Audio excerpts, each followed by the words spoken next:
Rep in Maryland and we can't even show. Hello, everyone. Hello, everyone, as in no one. That's always my intro. Hello, everyone. Welcome, no one. Hey, guys. Welcome to our live. What did I want to look at again? No, became like a child. Oh, 8. Okay. Hey, everyone. Hello, everyone. We do my best job to stall here for as long as I can. Cool. I was just seeing if anyone commented in the live questions. Okay.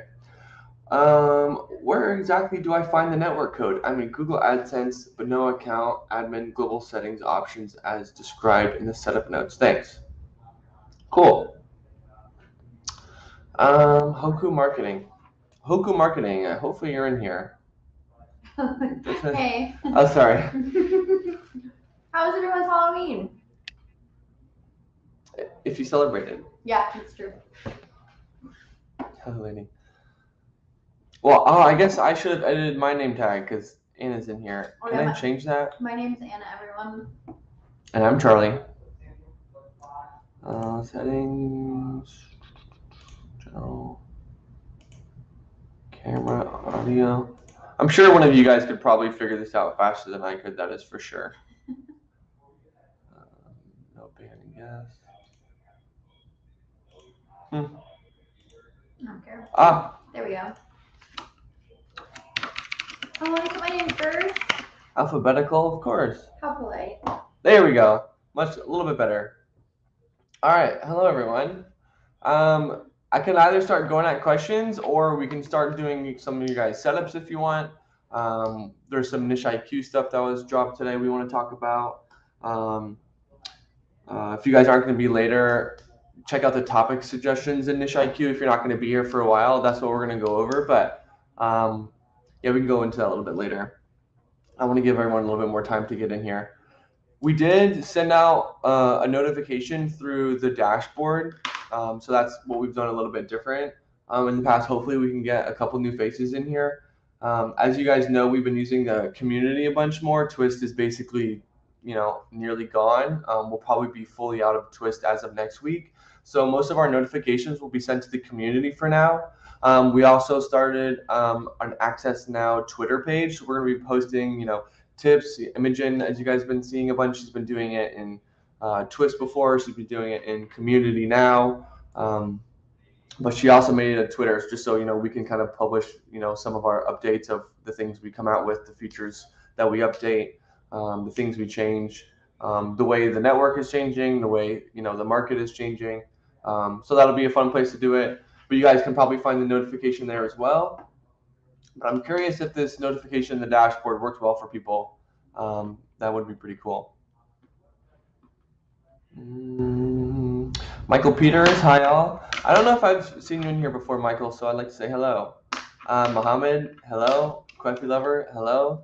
All my favorite people are here. This is my true. This is truly me celebrating Halloween with you all.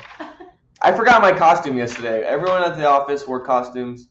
Well, not everyone, but a lot of people. And I just left Monday morning in a rush, and I kind of missed it. But we have some new faces in here, so hopefully this notification to the dashboard is working.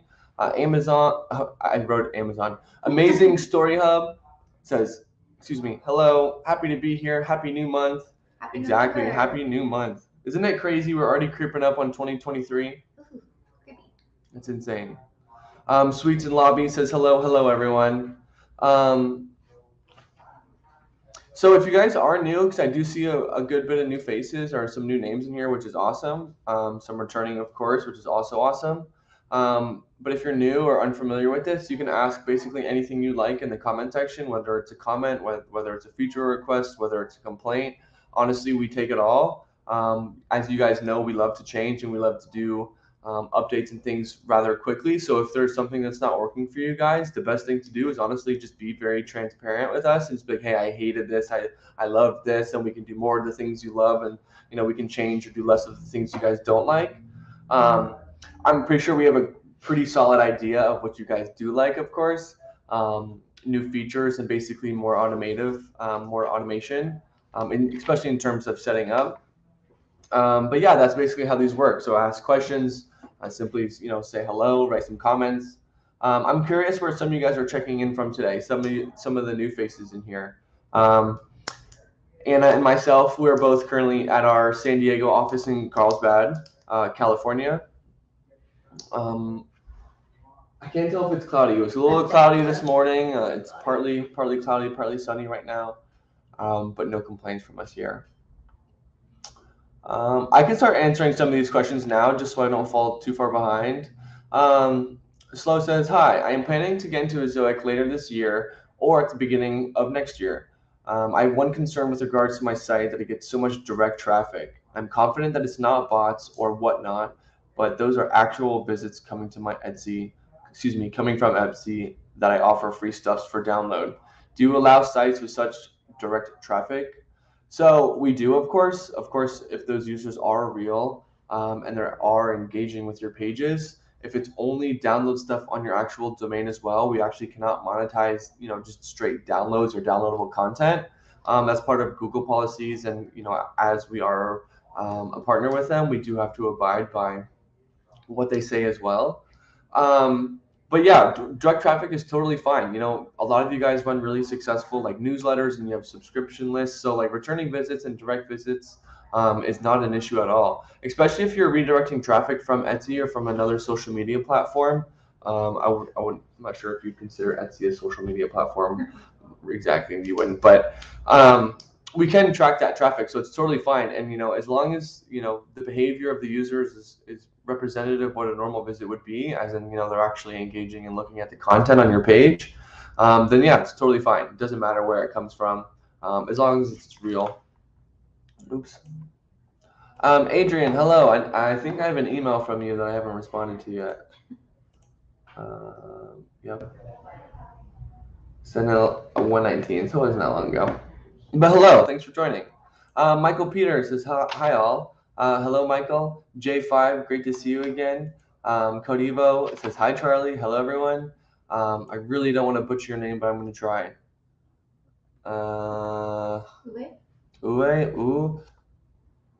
Uwe, honestly. But yeah, welcome. Great to see you. Codivo says, what parameter should I append to a URL to bypass leap optimization? So I'll enter that for you in the comment section right now. So it's going to be sites question mark first, just like you would do the no cache, and then it's going to be site speed underscore preview equals -1. But yeah, that's a really good tool. So basically what Codivo is basically trying to talk about, or Codivo is saying is, if you are seeing an error on one of your page, maybe one of your images isn't rendering, maybe this, the CSS, shifted or changed a little bit. If you're ever curious whether or not leap is basically the root cause of this issue, you can always add this parameter right here.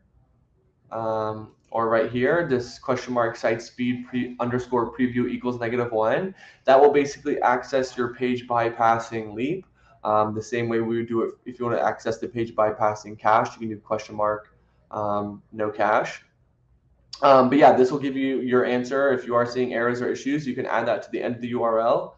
And then if no changes and there's still errors on the page, then leap is not the culprit. And if leap is the culprit, then the errors will go away after you enter that. And if there is something specific, like, hey, it was an image issue, we can work on that. If it was a menu issue, we can work on that. Image issues are usually due to other, lazy loading plugins or features enabled on either at your host or a plugin. Like mobile menu is something that we see more of an issue with sometimes when we implement it, and script delay is usually the issue there. Both are very easy fixes regardless, but I can walk you guys through that if I find a use case. Queffy asks, can my friends withdraw money with my same PayPal that I withdraw with my dashboard? Can my friends withdraw money? I mean, I don't think so. Wouldn't it withdraw to your own account? Right. Yeah, so yeah, I'm assuming that in this scenario that you're talking about, that your friends have an Ezoic account, right? Is that a fair assumption? That your friends have an Ezoic account as well, and they're also using the same PayPal information. So If that's what you mean, then potentially, I don't know if that's the best idea for your friend. Honestly, it's probably best if they just set up their own account and use their own information.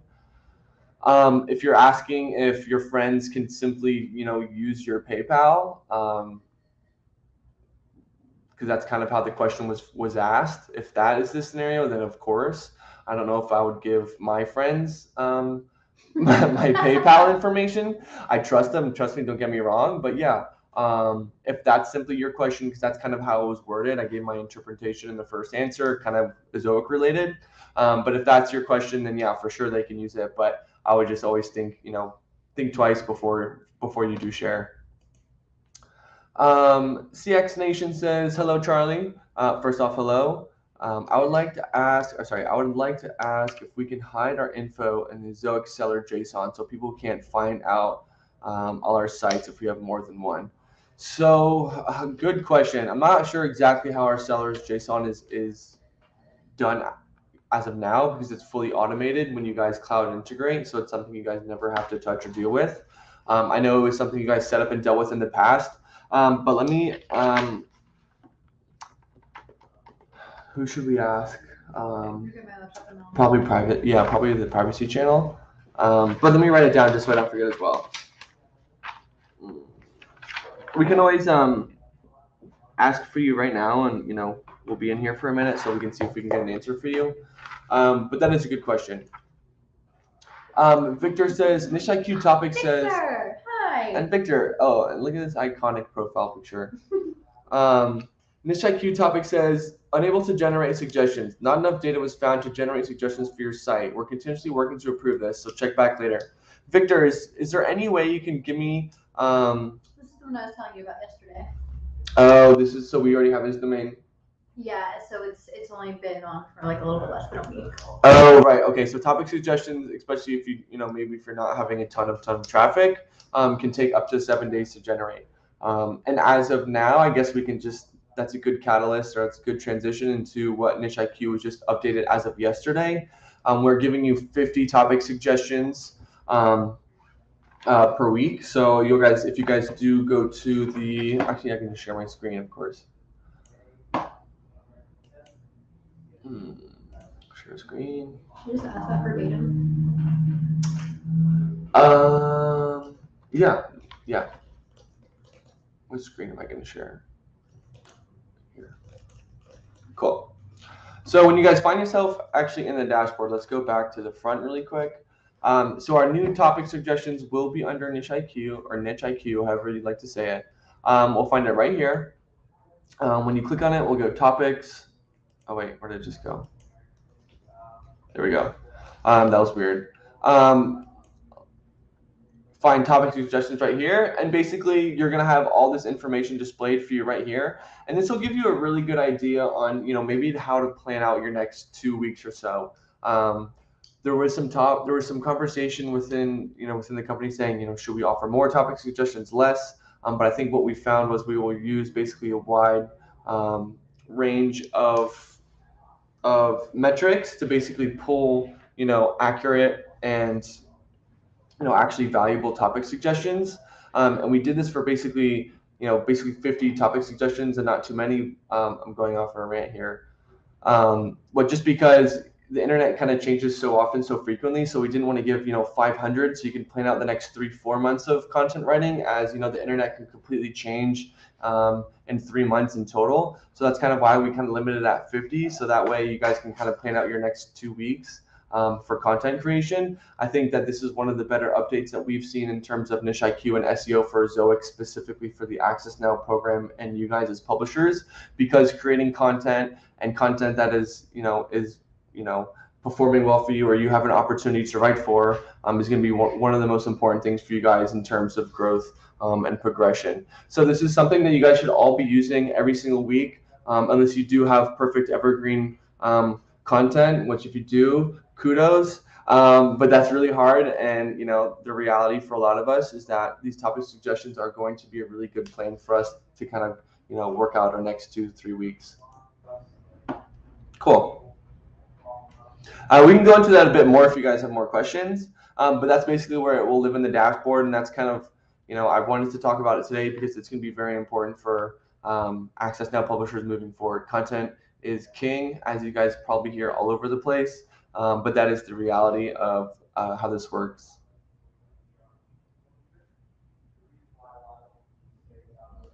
Oh, I agree, Adrian, and there's tons of them. It really goes to show that Ezoic is not just another ad network. A lot of people like to just think that Ezoic is an ad network, when in reality, we are just an all-in-one tool. We have all these tools built out for free. That way, you guys have all the tools to succeed and grow your site, because we want to see you as level 4 or 5 VIP publishers. And the most amazing part of it is it's 100% doable for every single one of you. There's going to be 2 major factors into doing this. 1, having the right tools, which Ezoic offers head to toe. 2, and it's just going to be the grit and the work ethic to basically produce content and keep working on things. It's going to be, you're going to see improvements, and then sometimes things will drop off. Maybe there's a Google update that really kills SEO and some of your rankings. But as you guys know, that's just the reality of how things work. But again, this is another feature that I'm really excited for you guys to all use. Can you show me where to find the network code in Google AdSense account? Okay. I think this was also the question that we got in the community, right? Okay, I'm here. Cool. So yeah, you can just throw your comments down here in the actual, the comment section. I will have the thread open for now, but let me just share my screen again.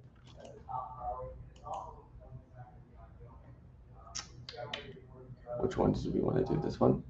Yeah. Cool. So if we go to, let's do Google Ezoic MCM. This is just where you guys can find the actual article to find your network code. We offer the link right here. If you have a Google Ad Manager account, enter the corresponding blah, blah, blah. This article right here will basically tell you where your network code is. But the biggest issue, starting with your question, is that you're saying, I need to find my network code in Google AdSense. But your network code is actually going to be in your Ad Manager account, not your AdSense account. So that's probably why you're having some difficulties actually finding it. But if you want to go to the bottom and use this link I just sent there, again, if you guys go to the Ezoic MCM account, or excuse me, the Ezoic MCM article, help article, you'll have the link directly to that network code right there. But again, your first issue is that it's not going to be in your AdSense account, it's going to be in your Ad Manager. Coffee Lover says, if I make a mistake against the Ezoic policies, will my site be banned, or will I get a warning about that? Well, we're pretty reasonable people. We don't want to just turn you off and kick you to the curb. That does us no good. That does you no good. That's a lose-lose for everyone. So if it is a policy violation that we can correct and you can kind of fix on your end, and it wasn't malicious, we can usually tell, and we have a pretty good indication. We've seen so many of these that we have a pretty good idea of how these kind of went.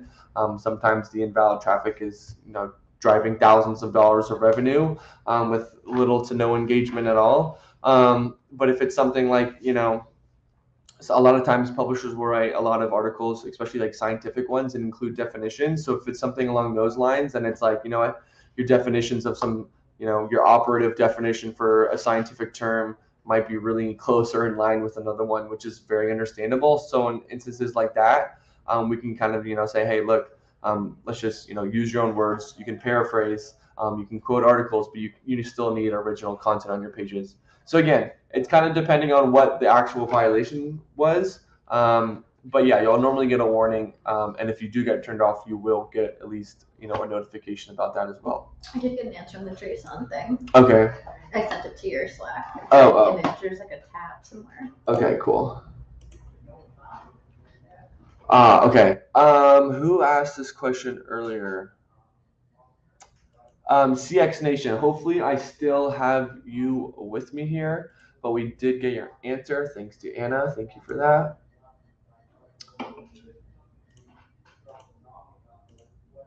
Share my screen. Sorry for the delay. Oh, cool. So we're back in the dashboard. Let's go home page. And then under Zoic ads, because we are going to be talking about your seller's JSON information, I'm pretty sure it's going to be under, yep, ad transparency. You'll find your ads.txt right here, your seller's JSON tab, CX Nation. Hopefully you're still with me right now. Oh, I'm here. Cool. Wow, that was perfect timing. So when you're at seller's JSON right here, when you click this little box, hide my seller information, and then save, that's exactly what that will do. So I'm glad you're still here with us, and this is where you'll find your MCM stuff as well. But yeah, that was satisfying. I love finding answers for you all and learning something new on the day. Oh, Mr. Cast Iron. Good afternoon, Charlie. I can't believe I'm blanking on it. Hi, Mr. Cast Iron. But yeah, good afternoon to you as well. Ue says, I have tried out Suckify, but the German voices don't sound nice. Is there a chance to do a voiceover? I'm sorry for my name. Please don't apologize for your name. That I need to apologize. It's unique. It's very cool. Exactly. Mr. Cast Iron is Mike. That's right. But nice to have you here, Mike. Let me double check before I answer this. What is this? I'm pretty sure there is a voiceover button. Wait, I should probably go to my own. Give me a second. Let me pull this up for you guys.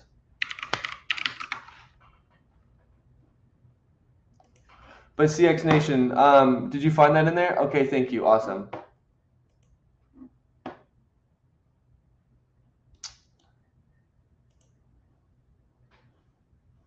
Cool. Sorry, I'm probably like watching a tennis match over here. I'm just going from monitor to monitor. Cool. Let me see if I can just figure this out midway for you. Share my screen for you all. Sorry for taking so long. Not that one, this one. Cool. What was I gonna do? Okay, so I'm not sure if I just want to edit one of my current ones or let's see. So we go to settings. So I'm not sure if this will actually allow me to. I feel like this is for sure something that if we do not have that is something that we need. I could have sworn that this would allow us to actually add our voiceover personally, which would be way cooler to say, hey, when I first started looking for my dream car, I looked for as many reasons not to buy it. Sorry, a little ridiculous. So I guess that's not an option as of yet. But let's write that down, feature requests. That's a good one. Makes it a lot more personal too. Oh, for sure. I'm sorry that the German voices are not very nice. I know. I was about to say, I was about to listen to one, but I was like, maybe we shouldn't. Yeah. Not appropriate yet. No negativity. We can work on updating those for sure. It's definitely a work in progress.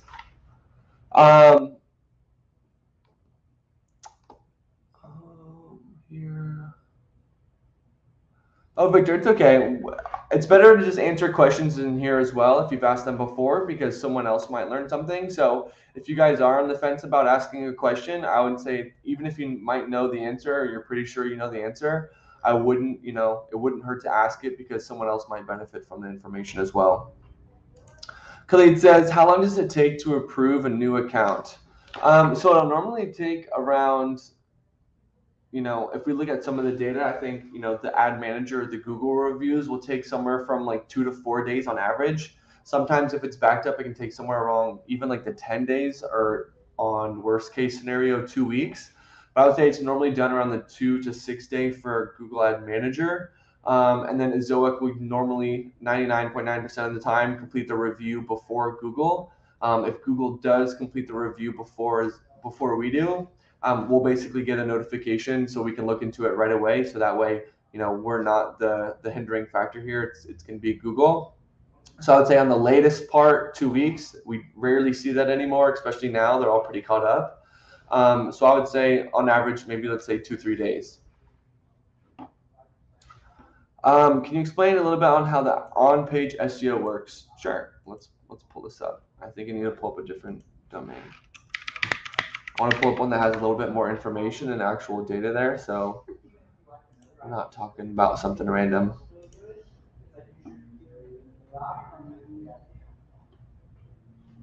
If I'm not mistaken, I'm pretty sure this is going to deal with, let's see, broken link, no. Oh, okay. Okay, so our on-page SEO is basically what we're going to describe currently as our, title tag tester. If you guys are unfamiliar of what that product is, it's something that Azoic has had for, quite some time, and is definitely an insanely valuable tool in terms of SEO. Essentially, let's say, let's use my domain for example. So if I was writing a car on, let's say, like the hottest new cars of 2022, let's say I wanted to test that title, hottest cars of 2022, or 2022 best cars. Essentially what the title tag tester is going to do, it's going to test a couple different titles for you, and then it's going to look at the click-through rate, your CTR, your bounce rate, your revenue, whichever one generates the most traffic. And then once it actually does complete a test from a couple different titles, it'll basically stick with the title that is outperforming the others. So that basically will just ensure that you're using the title that will generate the most amount of traffic for you. And that's basically how our on-page SEO works. In another section of Niche IQ, we also talk about your site health. Site health will basically talk about any error codes you're seeing. Sometimes they're 404s, sometimes they're 520s, or robots essentially, but it'll also flag all your broken links. So that way you can find any of your error pages or anything where your users are trying to access that they cannot get. But in terms of the on-page SEO, that's going to be basically what our title tag tester is. And it's definitely something you guys should all be becoming familiar with. Again, I think the push was with Niche IQ.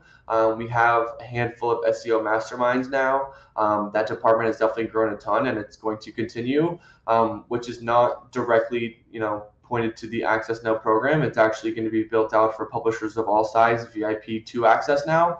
So again, it's something I'm going to be talking about a lot more and more as these live streams go on, because I do think it's probably most important for us being Access Now or level 1 publishers. It's important for us to plan out what we're going to write next, plan out the content that's working, find content that quite literally is not working. We can use the analytics to compare our top landing pages. Again, not as much SEO, but those are probably the two things that I would say are underutilized that are kind of like overpowered tools that would help us all. That being Niche IQ and the analytics tab of your dashboard. A little bit of a rant, but hopefully I did answer that question for you, Victor. Queffy Lover says, if I have long article, can I add next and previous buttons under the article to help user visits more pages of my site? So yes, we've seen, some successful cases of this. It'll drive up page views, but I think, one of the sacrifices that we've seen where things go south is when publishers kind of have a long article where the engagement and basically the user time on the page is really good. So ads are in the viewability for a long period of time. They're seeing multiple ads in multiple different placeholders and locations.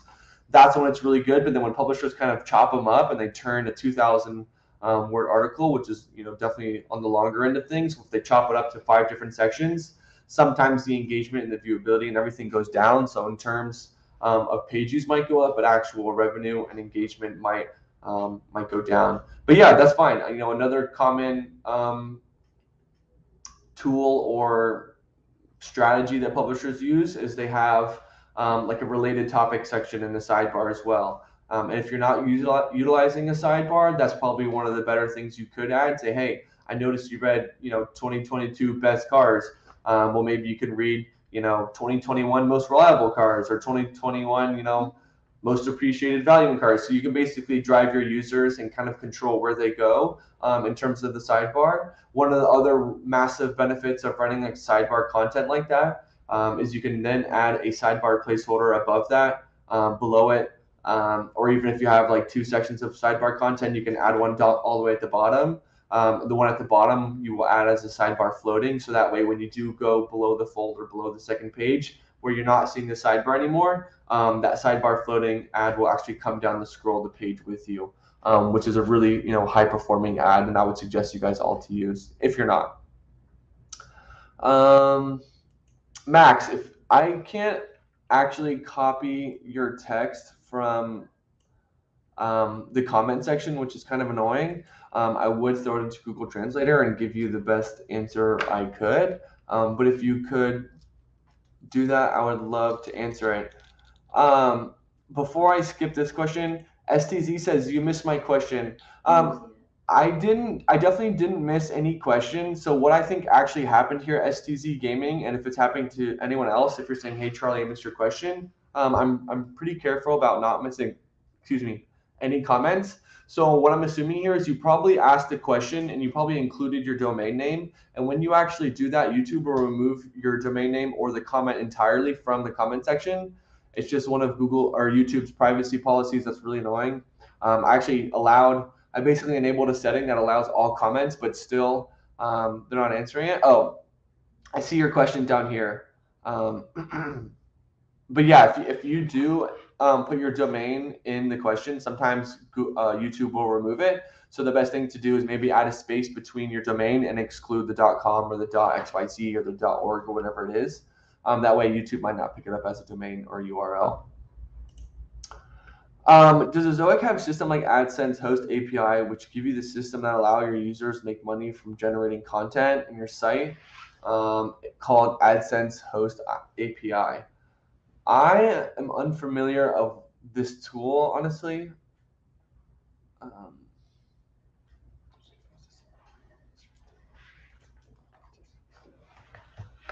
No, not that I know of, unless I'm completely misinterpreting what's going on here. Yeah, I'm not 100% sure what exactly this is.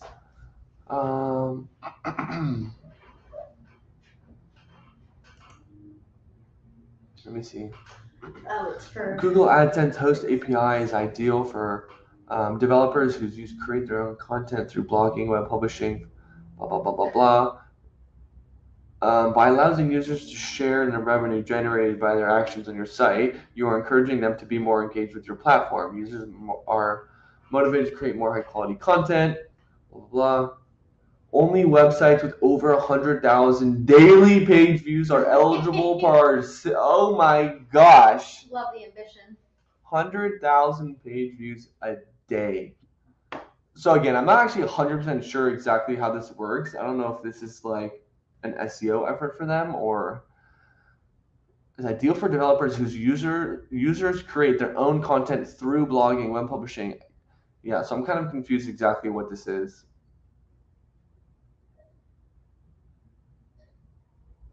Oh, it's not running anymore. Yeah, it doesn't even look like this program for them is actually currently working. It looks like it's under maintenance, which is probably why it's not giving us a ton of information exactly what it does.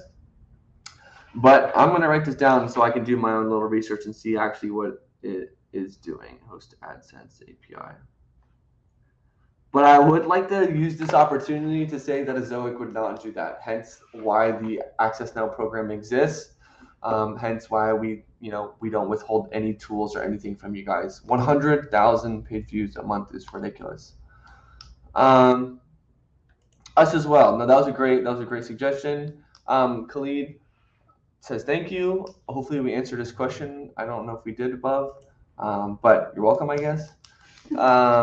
STZ says, okay, here's your question. Hi, Charlie. I'm on a Zoic for the past 6 months, and I'm now on level 1, but today my requirement for level 2 are just short. I'm at 99.9% on earning and 96%, I can't speak, excuse me, and 96% on traffic. Can I go on to the next level? I'm also on premium. So let me try to find your domain so I can bring this up. If you guys are unfamiliar with how basically the level up program kind of works, when you are in level 1 or Access Now, regardless, you have to hit those requirements from the first to the last day of the month, which is why they're asking now. Because if you wanted to hit the requirements for level 1 per se, you'd have to go from October 1st to October 31st and hit the requirements during that time, because that's when it does reset. STZ Gaming, I'm trying to find your account in a Zoic and I can't, but if I can look and kind of to see how close the data truly was, I do believe you. But maybe just to see the general trend of it as well. There's probably something we can do to help you there, because that's awfully close. But again, I would love to just figure out what domain this is for. Coffee Liver says, I have 100 score in Google Speed Insights. Hope Zoic increases to 200. Haha, amazing with that tools.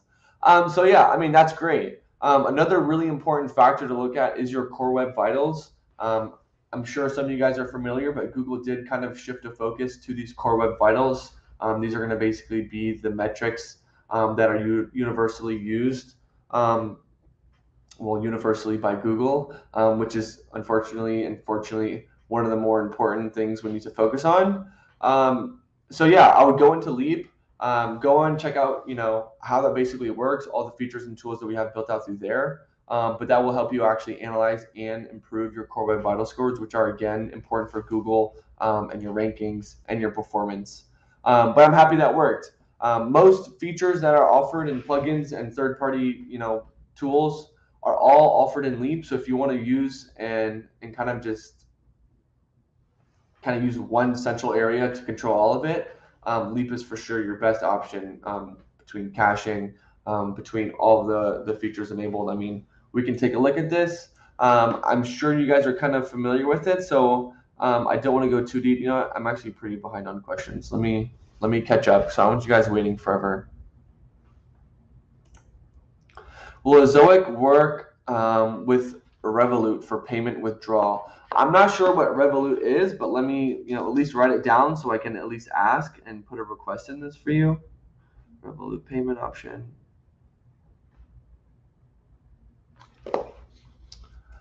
Keith says, first off, hi Keith, hi Charlie. How do I move my account from access level to the next level? I'm failing to get the option to apply for the next level, but I had 340,000 views last month. My domain is IL News. That's great. So you actually will need to hit the revenue requirement as well as the traffic requirement. And if you're in access now, you don't have to apply to the next level. Sorry, I don't think I put this right. Yeah. You don't have to apply to go from access now to level 1, but you will have to apply from level 1 to level 2 to level 3, level 4, and etc. So, I mean, you for sure hit the requirements for both. You must have been going to a pretty high level. Let me check this out really quick. Wow, okay. Oh, so you will. Okay, so you're in access now right now because you just joined. But this is actually what I was going to answer here next for you, Keith, is that if you do hit the requirements to go to the next level, then it'll probably update in your dashboard by the 8th of this month. So you should just continue to work on those, and the data will still be collected, so we can reanalyze at the beginning of next month. But we do basically review all the publishers that kind of hit the criteria, just so we can see where they're at, and then we'll manually approve them. So again, this should be done by basically at the latest, the 8th of this month. So 7 days more from now. But good question there. Victor says, but organic traffic won't change the title that quick, no?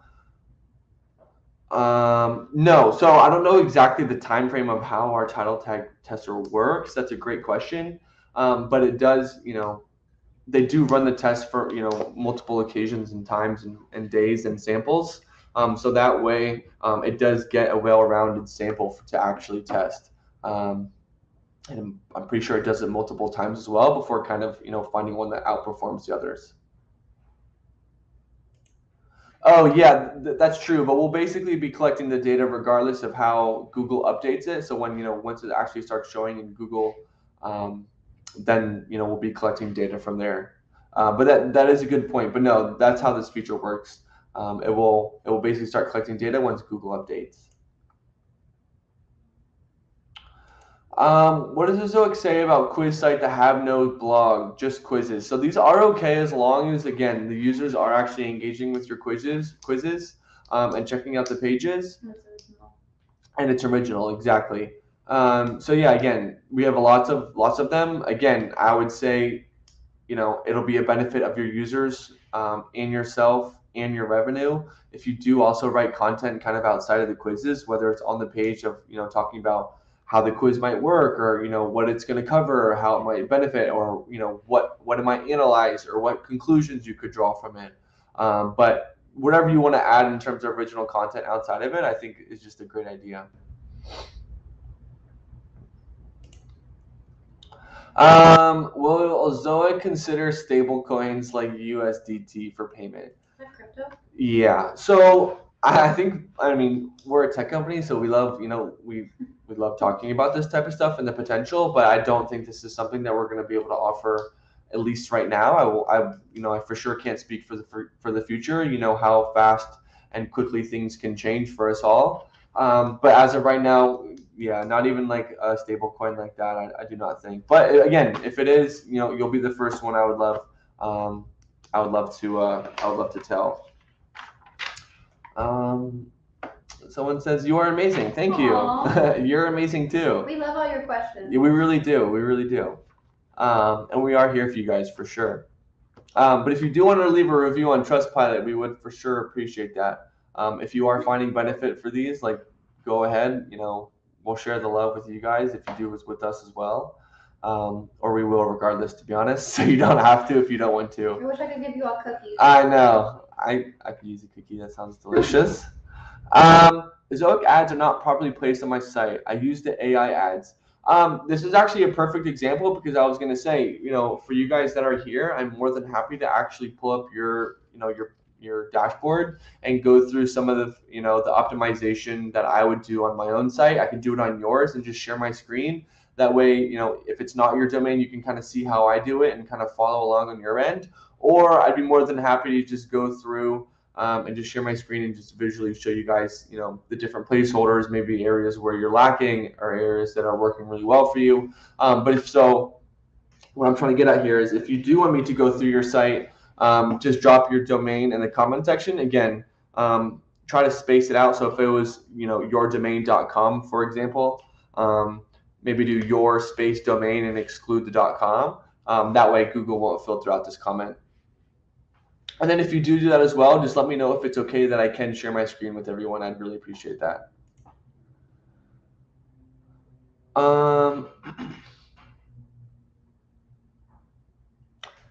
So Mike says, Charlie, I'm still having a low cache issue. Is it based on how much new content you add? Just curious. I haven't been able to add any new articles lately. That will change this week though. So if you're not actually producing a bunch of new content, then your cache hit should be increasing.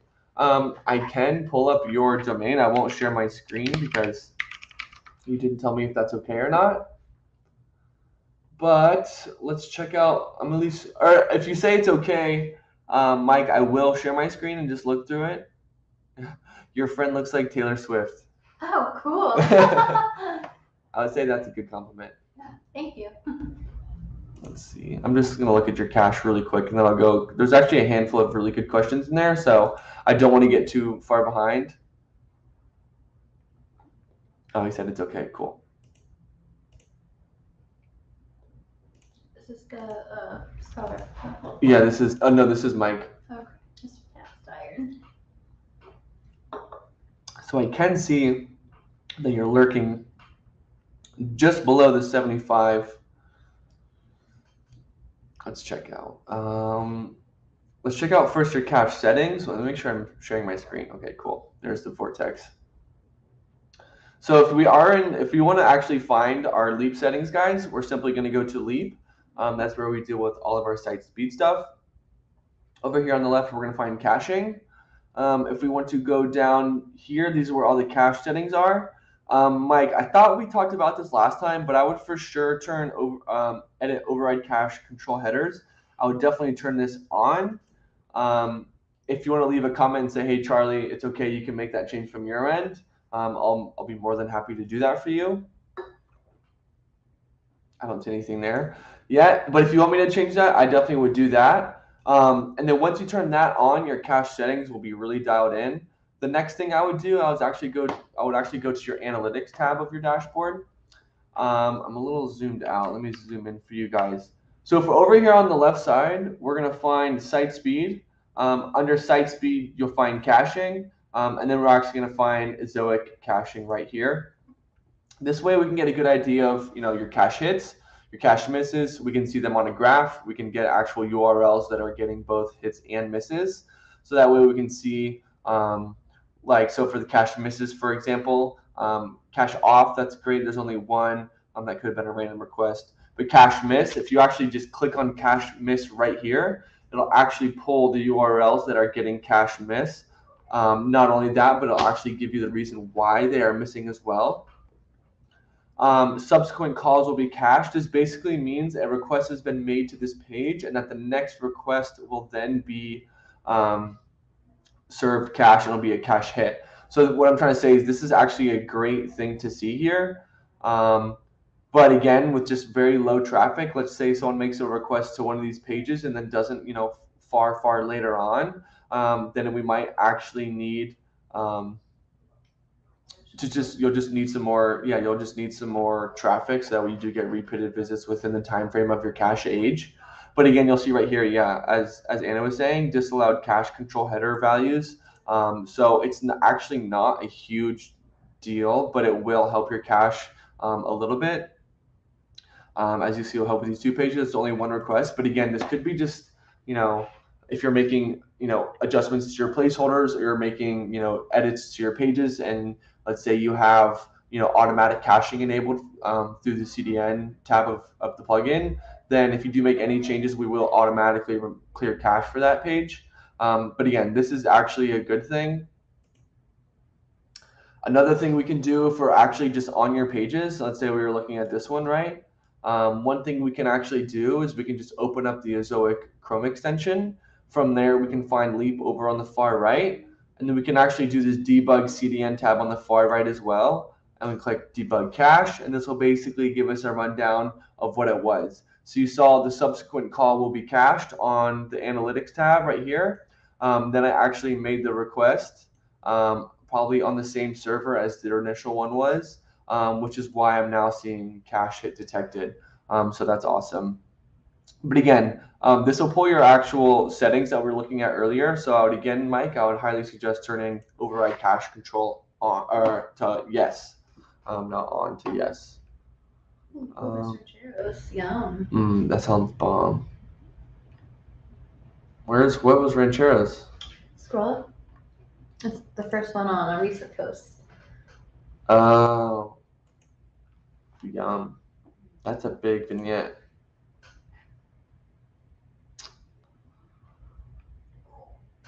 Oh, delicious. Oh my gosh, now I'm hungry. yeah. Cool. That was interesting how this works, how this comes down with your page.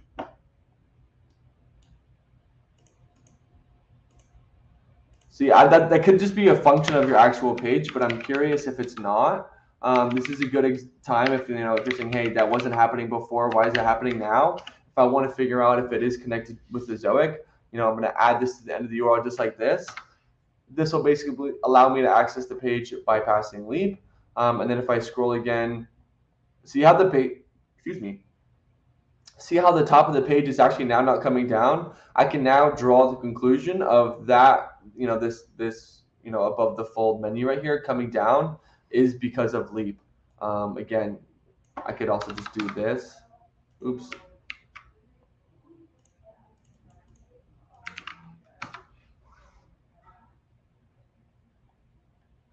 Maybe I was just seeing a bad cache because I've actually been on this domain. Oh, okay. See how it's actually happening again? So Mike, I won't work on this right now. But I can work through that with you right after this. Let me just write it down so I don't forget. But my initial guess, because we've obviously, we found that it is an issue with Leap. What I would probably guess it's either one of the CSS features or a script delay. So I would probably say go to your settings right now if you do want to try to solve this on your end. Turn off script delay and then do like a preview of your site. And then if you scroll and nothing happens, then it's going to be one of those features. And if not, oh, it's okay. Okay, I can make that change for you really quick. But yeah, I would go through turn off script delay and CSS first and then preview the page to see if it works, and then kind of work backwards from there. Am I still screen sharing now? I'm just going to change your cache settings for you really quick, Mike, before I forget. That way I can at least just... Get rid of the cache. Yeah. Or turn it on. Turn it off. Turn it on. Caching, I'm just going to turn it on for you really quick.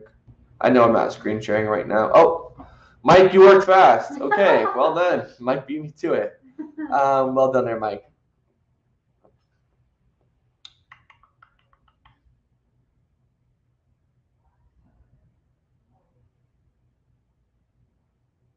Till today, wasting revenue. Someone's asked if I'm your sister. No, she's actually not my sister. Believe it or not, my sister actually does work at a Zoic. She works on the sales side of things, but no. I actually said earlier she looks like my aunt because she does. So who knows? Oh, wait. Wait, did I not answer your question? I definitely answered the question above. Yeah. Oh yeah, I answered this. I said I would need to just look at your domain if you could actually give me your domain in the comment section. And then I'd be more than happy to. Oh, account name. Okay, perfect. So I won't have an answer for you right now, but I can bring this up with our levels team. Our lead of our team is actually also part of the levels team. So I can just bring it up with him right after. Okay, cool. I found your account. Let me just write this down. What was he? Oh, level. Post level 1, level 2. Well, we can just look at it. I just want to make sure that we actually look at it. So I just put like level upgrade. Yeah. Okay, cool. I got that written down, and I'm gonna bring it up with them right after this. But yeah, that seems pretty reasonable, especially if you truly are that close and you're on premium and you're growing week over week, then definitely.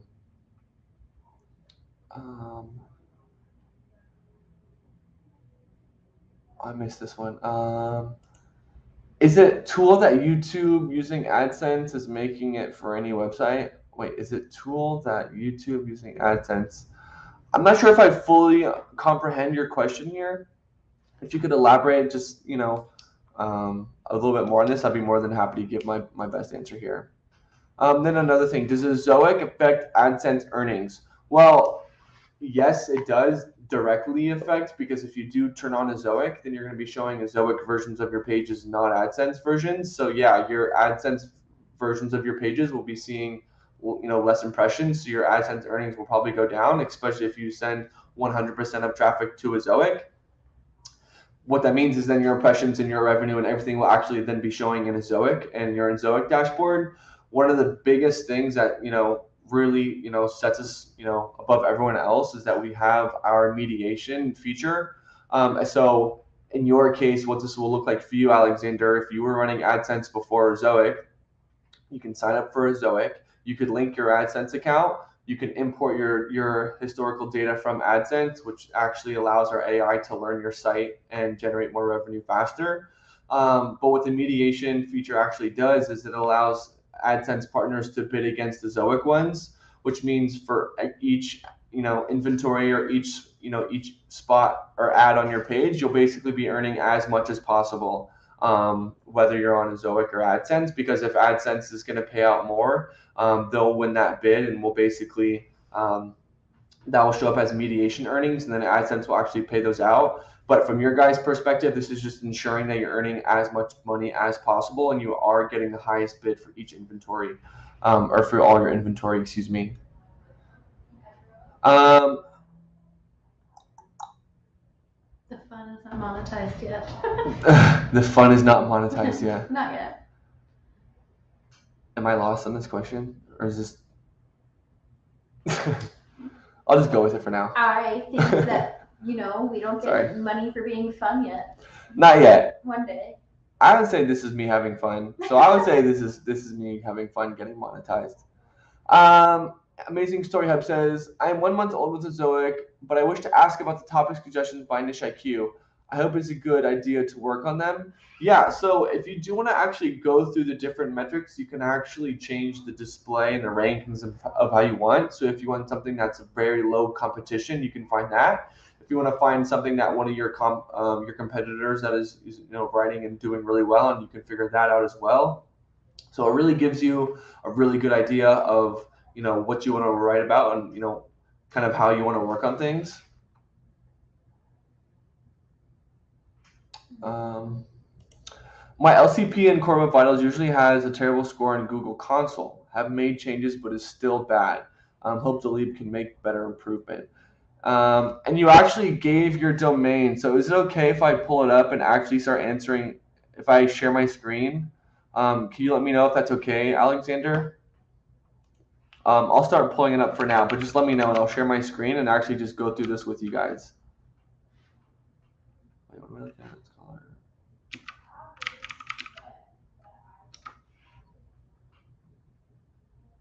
You got it. Cool.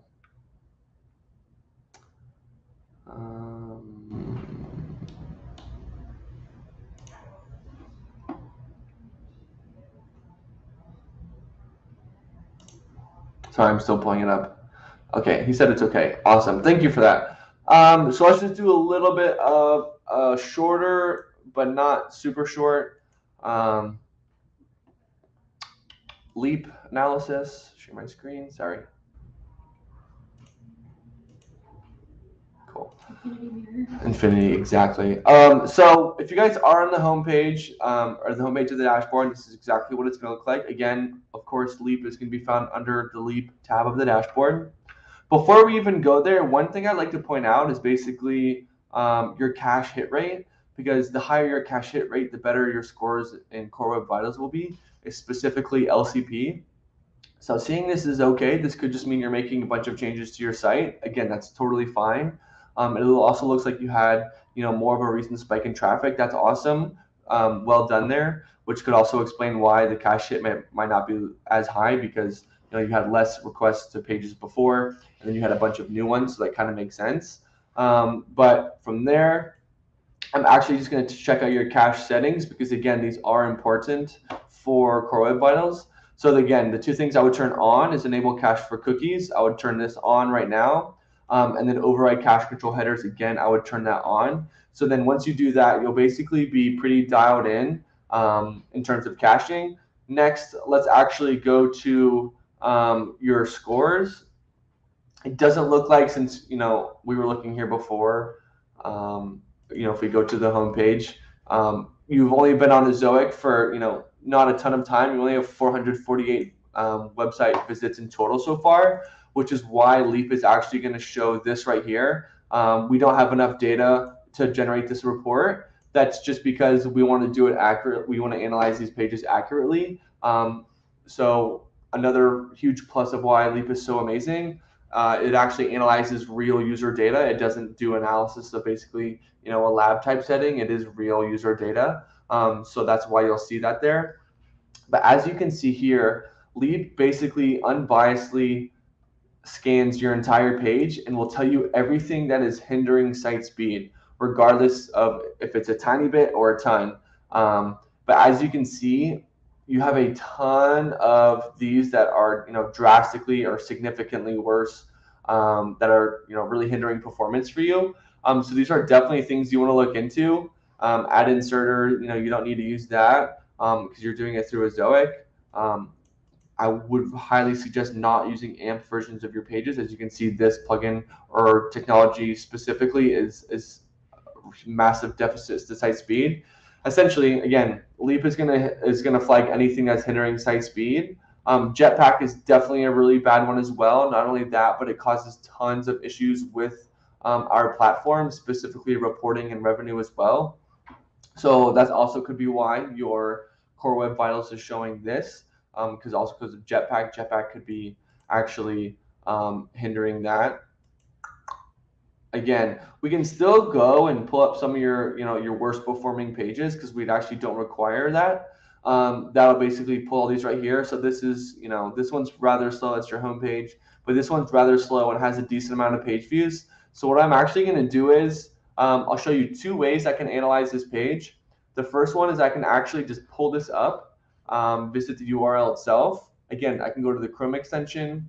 On the third tab, I'll find Leap.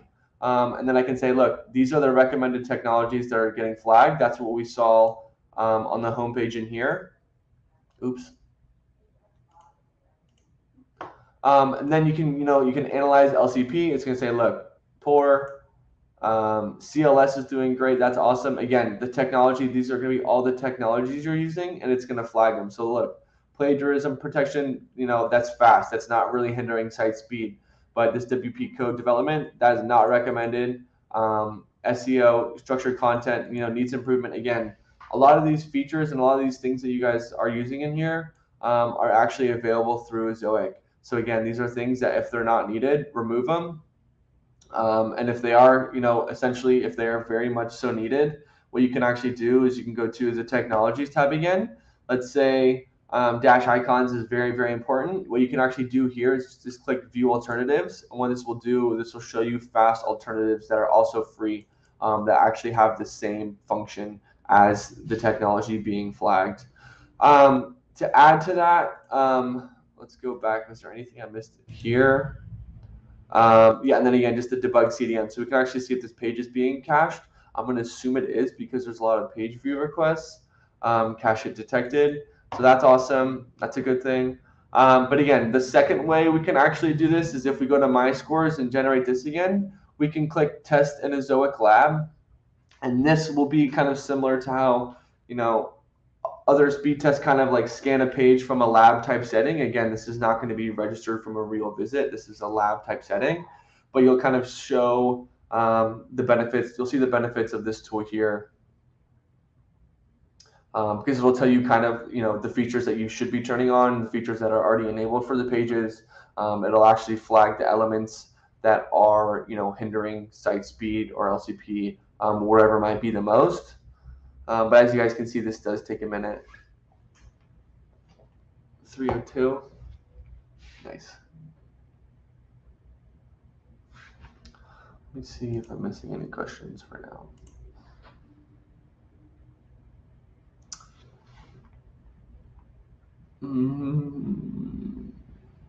But yeah, Alexander, you were talking specifically about LCP, so I'll make sure that's going to basically what we're going to be talking about. Cool. Looks like there's a good bit of questions in here. You guys are active today. This is great. Yeah, I love it. Cool. I'm not sharing my screen. Oops. Sorry about that. Oh my gosh, we've been visible the whole time. No, just the last bit I stopped sharing. Okay, cool. So it's gonna say this paragraph element is actually what's being flagged the most. This 13 seconds again might not be the most accurate because again, if we were to view this page, I'm pretty sure we were gonna get to that a lot faster than 13 seconds. As you guys can see, that did not take 13 seconds, but we're also cached into the page, so it's a bit different. But look, it's gonna tell you, look, these, preload background images, again, jQuery preload, disable ads above the fold, that's not as needed. Minify CSS is not enabled as well. So I would for sure say turn on jQuery feature preload. Preload background images will be one of the biggest things to help LCP in this scenario, but also minify CSS. If you scroll down, we can see JavaScript is hindering site speed. That's normal. But again, this is going to be basically your root or your initial server response time from your host, so that is also being flagged. But again, the biggest change and the things I would do right now for you is change preload background images and CSS. And then for the rest of you guys, when you do make those changes, you'll basically get your scores on a graph like this. So if you do make changes, let's say today, you might actually see this drop down. If this does go down, that'll basically say that the changes we made are making your pages faster. That was a lot. Hopefully I didn't lose you guys.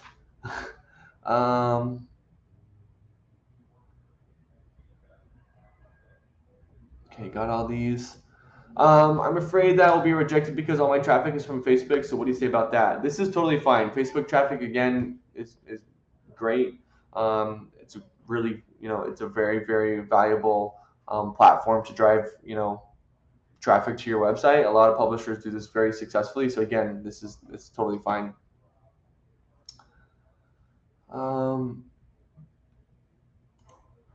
Cliffy, you're asking a lot of questions about disablements. Not making me nervous, but it is raising a cause for concern. If I have more than one website, or if I have a website in a Zoic account and one of them get banned, will that happen to the other websites? No. That'll just be on a domain by domain basis, so we will not turn off the other sites if one has an issue. Hi, does the Zoic have plans to refine Leap a little bit more? Like 1, lazy loading because I'm still getting defer off-screen images, and 2, serving images to next-gen formats like WebP. So this actually is exactly what we already have so far. We are constantly making refinements and changes. We never are not, especially in terms of Leap and site speed. That's one of the more valuable tools that we use, and you guys also use as well. So we are, but again, our lazy loading does do a very good job. You'll see it in the results of Leap when you do enable it. But then in terms of serving images in next-gen formats to WebP, we actually have already been doing that. If you do look into your console and you see that the URL is still showing like .jpeg or whatever it is, you won't actually see until you're in the network if you're inspecting the page. I might have said that backwards. In the console, it might show the .jpeg, but they are actually still being served in WebP format. So they are actually doing that already.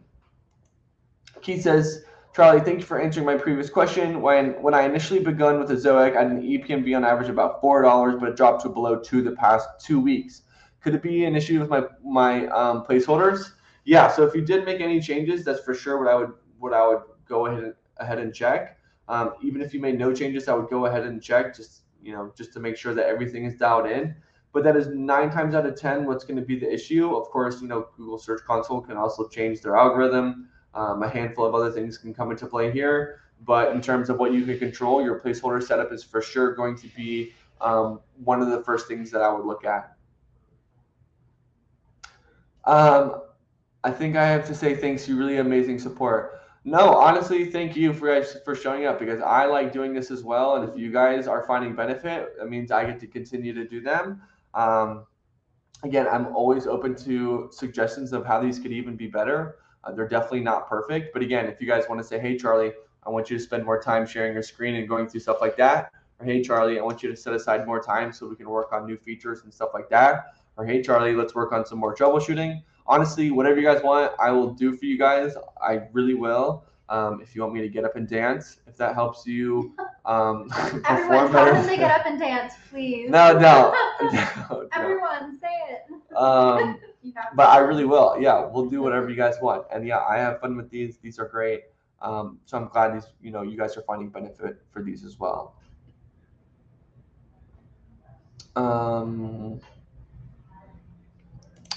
A question about mediation. Mediated AdSense traffic profits goes to AdSense or to a Zoic?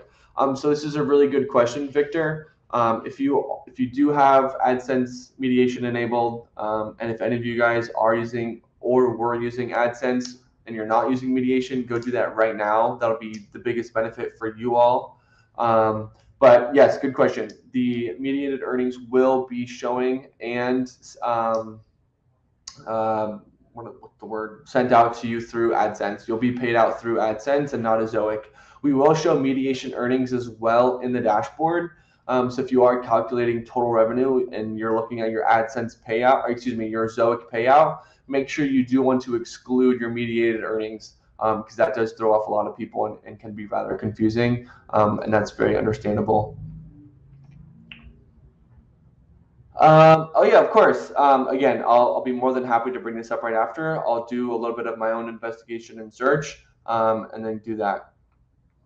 Daniel Kraft says, I am very, very late. I hope you're well. Topics in Niche IQ says, I don't have enough data. How much data do I need? This is a good question, and it's probably something that we should ask because Victor had a similar question.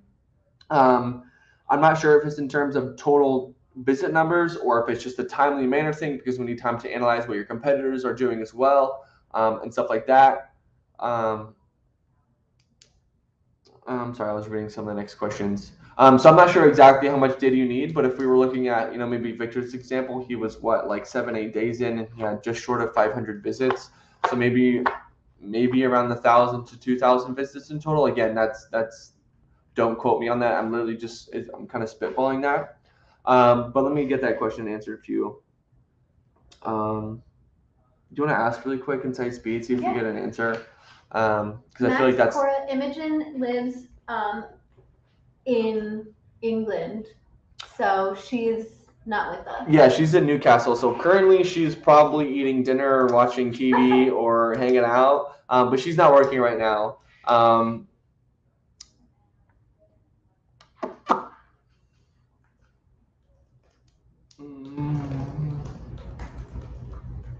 Oh, Ash. Hey, Charlie. My EPMV is super low and has been for a while, like $1 to $2. So you think you could see if there's anything obvious I should change? I recently switched from balance to revenue focused, but it's still low. I remember your site for sure. Again, I am more than happy to go through this. Let me just see. Sometimes these EPMV deep dives do take a good bit of time, because we want to make sure that we're pulling accurate information that is, it's correct. We're not just pulling any random thing, and we basically want to find causation if possible. It looks like your traffic. I know you were seeing some issues with traffic. I know it was just going down a little bit, but essentially, it looks like it's going back up again. So I'm glad that's going well for you, Ash. That's great to see. Cool. Ash, is it okay if I pull it up? Get up and dance. Oh my gosh, you have to do it now really quick. You have to do like the disco thing. I'll find a song for you guys. Come back on Thursday and I'll dance. Stop it. Let me pull this up. Ash, is it okay if I share my screen with your stuff?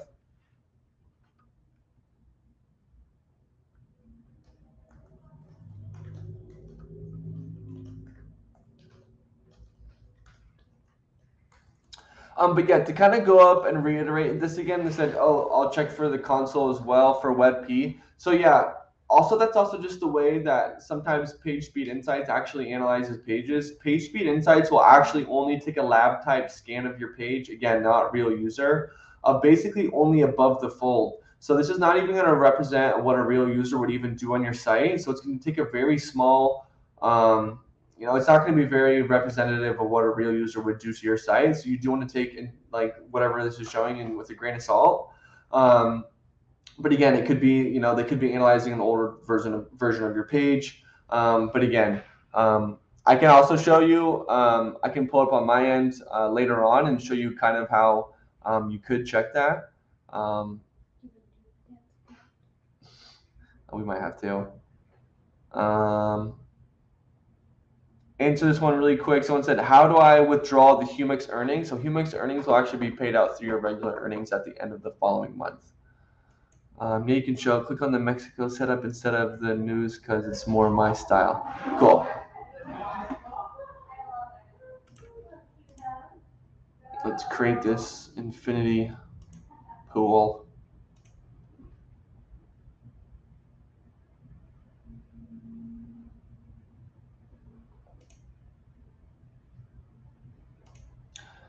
Okay, hold on. Someone said to ask the SEO circle, not site speed.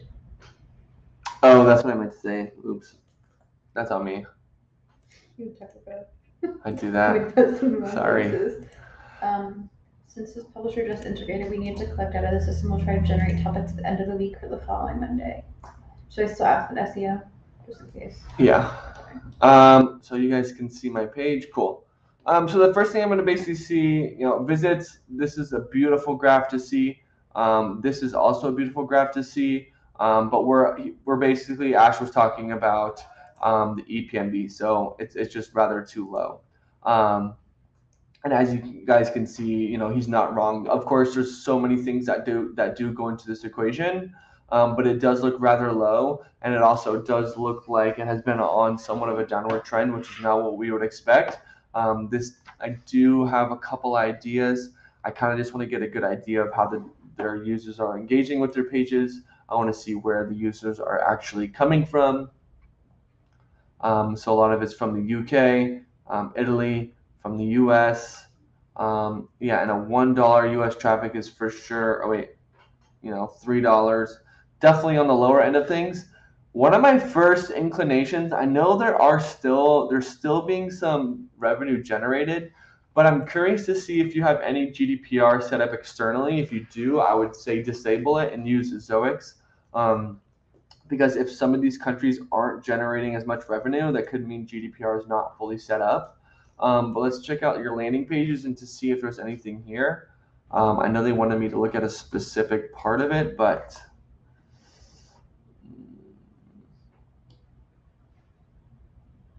F1 2022, Brazil.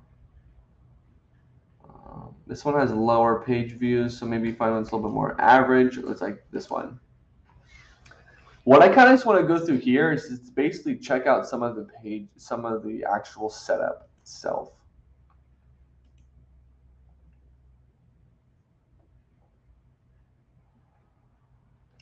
So you don't have one up here, that's totally fine. You have a sidebar at the top under page title. This is probably one we want to change a little bit, but it does look like a lot of the pages are image heavy, which is, again, this is totally fine. One thing I would for sure suggest is let's see if the sidebar floats. But I can have our revenue operations team look into this because, again, there's so many things that we want to look into when we actually do an EPMV deep dive. It's not fully possible to do from here the whole time. Okay, but we do have this floating video ad, so that takes care of that. This placeholder is filling inside here. Honestly, the setup's not bad, so I'm assuming it's going to be something to do with either your traffic, or maybe let's see if we can find anything else in the dashboard. Make sure you have no objectionable content, even though I doubt it because that wouldn't really exist on this page. Also, there was revenue being generated, so that also points to this not. So you do have someone commenting or just writing this word on a bunch of different pages, so that's going to restrict all of these pages from showing ads. It looks like you also are getting some error accounts, but this is WP login. But this one as well. Let's see if we actually get hit with it. Oh, so that makes sense. There's nothing found on that page. Another thing I like to go through is just to check out your actual settings. I know you changed your mediation. Oh, it's still on balance. I thought you said you changed it to revenue focused. Okay, this is on. Vignette ads on. AI on. Anchor ad was showing. Sidebar, the video is showing. Beta is off. That's okay. Advanced, you should be fine. Ad transparency, let's make sure ads.txt is showing.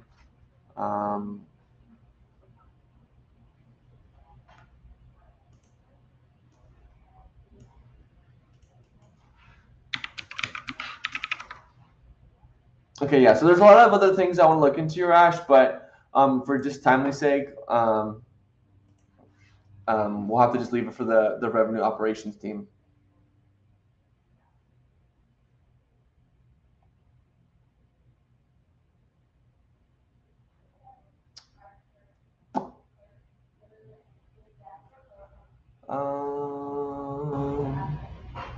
Oh, here, I'm caught up with the question, sorry.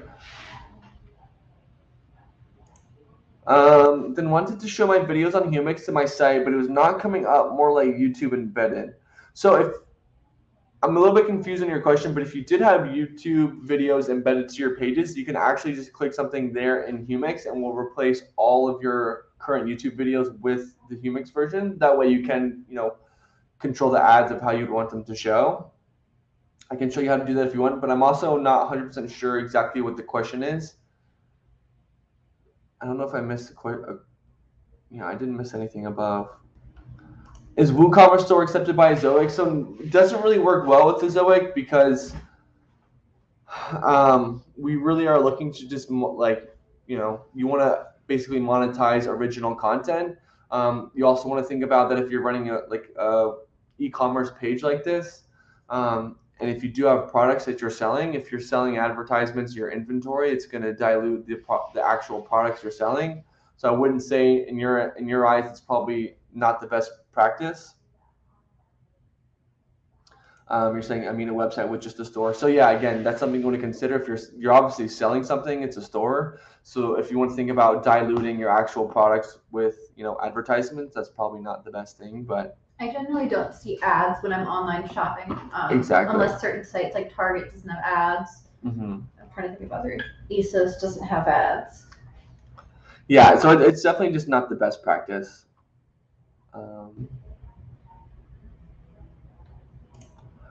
In levels, there's a couple of novice metrics not moving. Placeholder density and 7 days above 25%, but under advanced, 30 days above 50% is moving. Is that a small bug? Probably. We have your domain. We have Victor's domain. So that's definitely something that I'll look at. That could probably just be a bug because, if you're above 100% or above 100%, if you're above 90%, it should be calculating for the 25, the 50, and the 75%. And there's a 90% one, which I believe is advanced. So that could definitely be one. And I'll definitely look into that. And says, hey Charlie, if my sites qualify almost for level 4, why would I drop from level 1 to access now overnight? So if your site qualifies almost for level 4, you should for sure be in level 3. There's definitely something either wrong on our end or your end, but again, I don't have your domain, so I would say reach out to us in the community, and that way we can actually just pull this up and figure that out. This sounds like maybe the traffic wasn't either hit for the requirement or the revenue wasn't. But regardless, again, it shouldn't be going down from level 3 to access now if it qualifies almost for level 4. So definitely something on our end.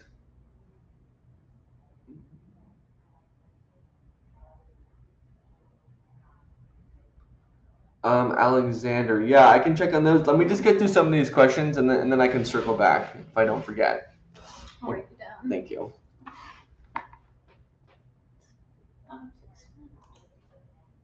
How come after joining Ezoic, I don't make much from AdSense any longer? I am fully into AdSense arbitrage. So that's because, again, you're showing Ezoic versions of your pages. So all the impressions and the revenue and traffic will actually be showing in your Ezoic dashboard and not on the AdSense dashboard.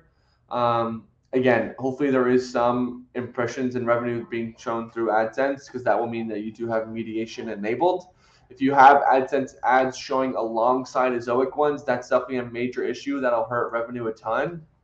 That's basically because if you have AdSense ads showing again, then when we actually analyze a page and we do display ads in different locations and sizes and we don't see that there's other ads already being shown on the page, that probably means we're going to dilute your content with too many ads. So that'll hurt user experience and revenue a ton.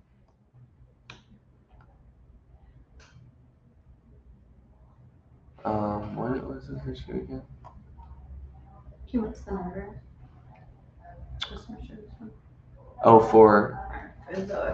Oh, we don't have a customer service number, unfortunately. But you can ask us right here, right now, or in the community. That's where we can give you more in-depth, basically answers because we look into these a lot longer. The translations sometimes give me questionable words, so this is definitely something that we need to improve, and we're going to be working on. As this is a newer product, it's mostly going to be in English, but we will and are working on other languages for sure.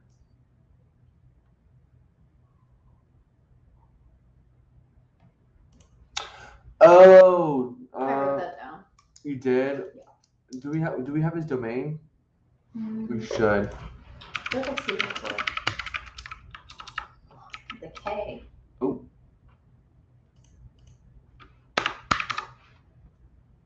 Might be O, not A. Oh, you're definitely right. Which one was it? I remember. I do too. I remember exactly what happened. I'm just checking this out for you really quick, Daniel.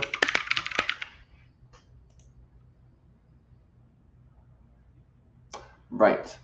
Because it's right, anatomical. exactly.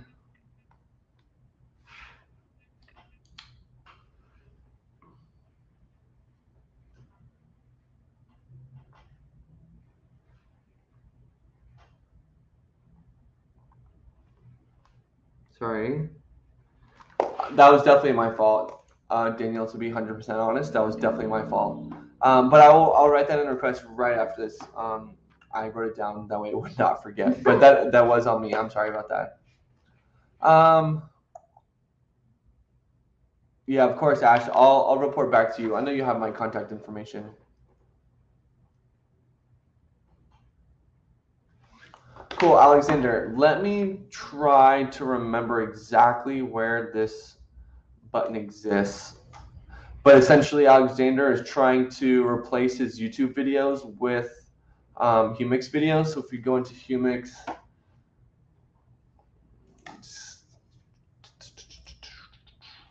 I know it's in here somewhere. Not import from YouTube? No, there's upload site.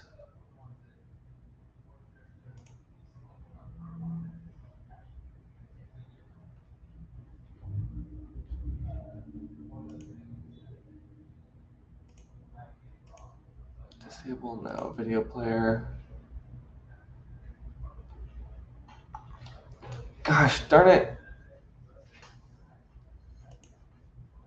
Fine. We'll Oh, figure wait, it out. hold on.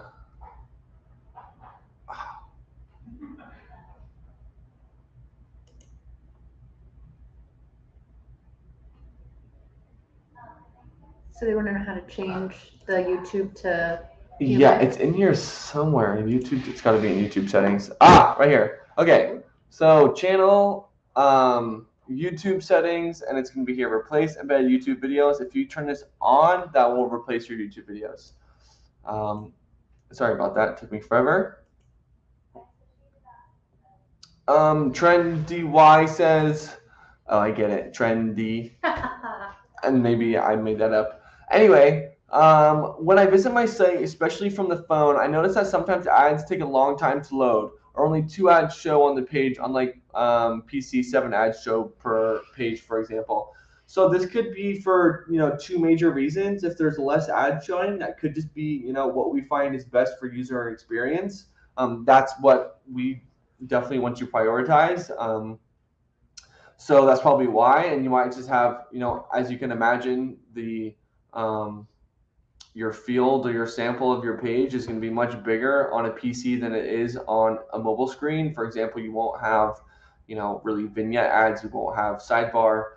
There's just a lot less inventory to show, which is why you might see far less ads on mobile. That's actually pretty common. But again, some users might actually see 4, some might see 3, some might see 5, some might see 1. So it really can vary from user to user.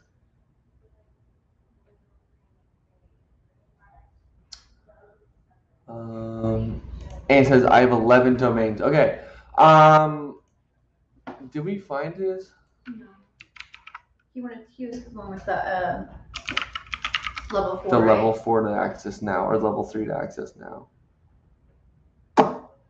Can you send us which of your domains that you're saying? Well, it's on a publisher level. So we just need one of the domains and that'll work. But yeah, the levels is basically for all of them.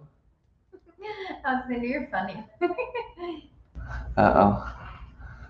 Which is the Zoic. Wait.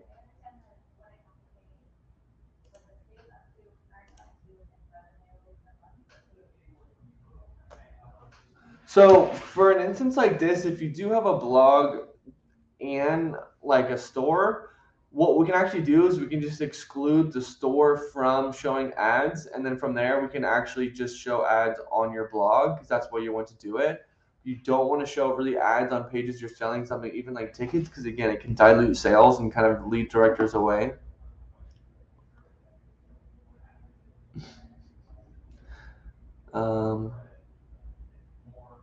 Did that? Don't worry, Alexander. I'll remind him at the end of this before we hop off. Each time I post new articles on my site, the article doesn't reflect on the home page until I manually cache my site through a Zoic Leap. Please, how can I correct it? So you will have to manually clear cache unless you set up automatic caching, excuse me. And I have what is this today? Snowshoes? Oh, I thought it was lacrosse. No, I don't know. I'm guessing. Let me pull up the article for you. It's right here.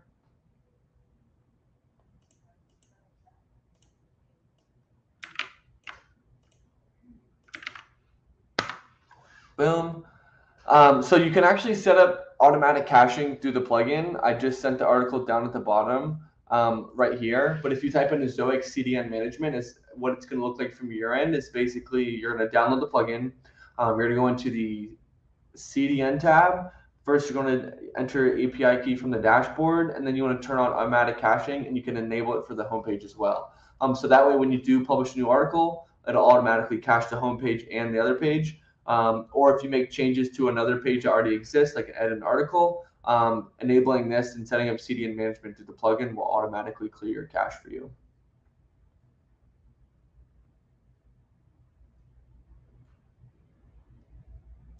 So it looks like this was also an issue for Happy Kids. So yeah, this will definitely be.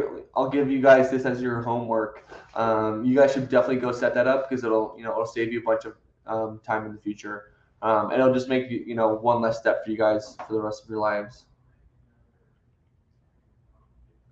Daniel, I will not forget. I promise. I promise I will not.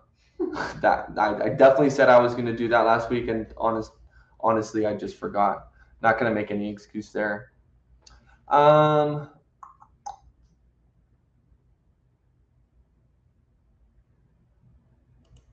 So what if I didn't want to replace the embed YouTube videos, but put the Humix in a separate embed area on my site? Will it show ads as well? So on a different page it will, but on the same page it won't. It also won't show ads on your YouTube as well, like on your YouTube video. So you'll just want to replace all of them through Humix. It'll not hurt you one bit. It's not like it's going to take the video off YouTube. Actually, if you just enable it through Humix, you'll technically have your videos, and you have it in Google Videos. You can have it in YouTube, Humix, and basically the word will be your oyster from there. Oh, and I think I told you to share your domain, but I forgot they won't let you post it. Yeah, so you want to post your domain as again, if it was yourdomain.com, if that was the actual name, you'll want to type it into the comment section as your space domain. And then exclude the .com. That way YouTube won't filter out the comment. Yeah, I'm curious actually what's going on with that. Yeah. So yeah, I'm not sure why you would want both YouTube and Humix on the same page, because you'll just be basically diluting the page with more and more. Because having YouTube video based on the YouTube article helps SEO. Again, this is something that I'll talk with the SEO team more a bit on exactly how it works. But in terms of SEO, you can still have these pages show up there. But again, because you're saying it also on your YouTube article, so I'm a little bit confused exactly what it is, but I can pull it up and I can ask for you. Yeah, you're right. Write a blog and apply, then you'll be good. Read goes on my comment. Max, can you clarify? We read your comment. We don't have a phone number, unfortunately. Yeah, Max.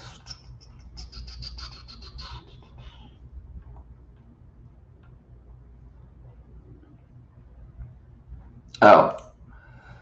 So yeah, what we're actually doing now, we actually just built out our new community. And it's going to be similar to the way we use Twist, where it's kind of like an open forum, kind of open community type deal. But I'll post it down in the comment section right now. You guys can all go there, like to this URL right now. It's going to be https://community.azoic.com. I'm not tired, I promise. What happened? Alexander said I seem tired. I'm not, I promise. I'm just stretching. I know his head is full right now. You're not wrong. My mind does race through these, and I just kind of just keep spitting out words. I still have your thing with the AI ad placement written down for us to answer. And it did not come through. No, I did not get the comment, Ant. What am I doing with the AI ads again? Am I looking at his mobile AI ads?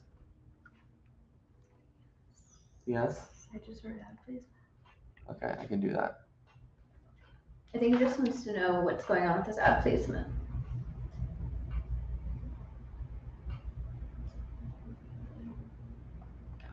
Sorry. I was reading. Let me go back to Alexander's.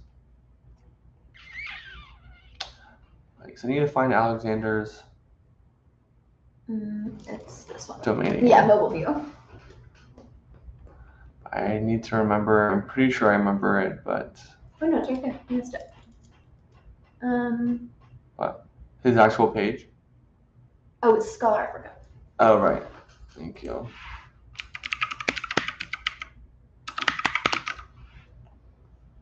Let me pull up your mobile pages for you right now. That way, if I do it now, I won't forget. That is for sure. Why say that? And then. I got myself done.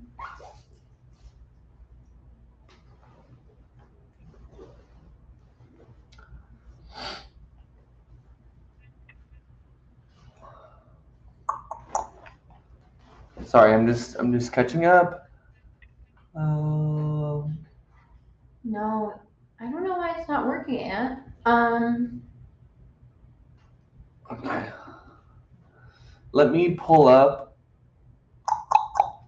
Aunt, you know what you should do? You should comment on the community thread and just say, you know, the one where we're like, hey, comment if you have any questions about the live stream, and then we'll go to your page through there.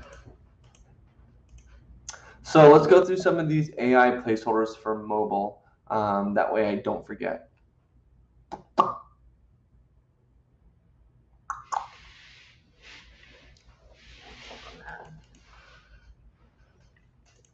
So this is something that I would suggest you guys always do. When you do want to analyze some of your pages, sometimes it's best to just go to some of your top performing pages like this. This is a Humix one. Let's check out this one. This one's got a pretty solid EPMV. Let's check it out. Inspect. Let's do this.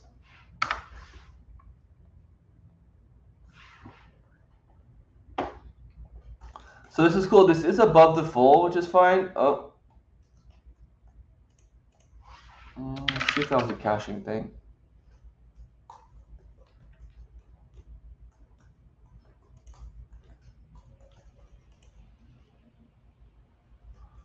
So again, we're going to go to the Chrome extension. We're going to activate your placeholders.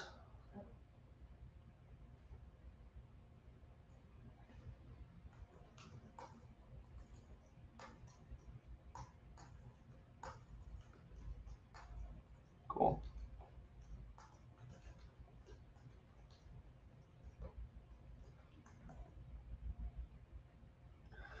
This honestly looks pretty good. I would probably exclude some of these WordPress without your LI or OL elements.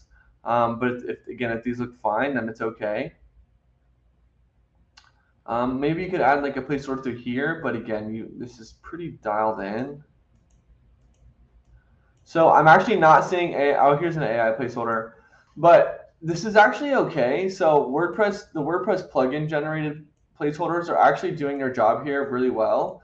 As you guys can see, there's just a bunch throughout the entire article. This is why the plugin's so great, because if the article is crazy long like this one is, it will add ads there. But then this is actually a good example of how the AI ads or placeholders actually perform or work.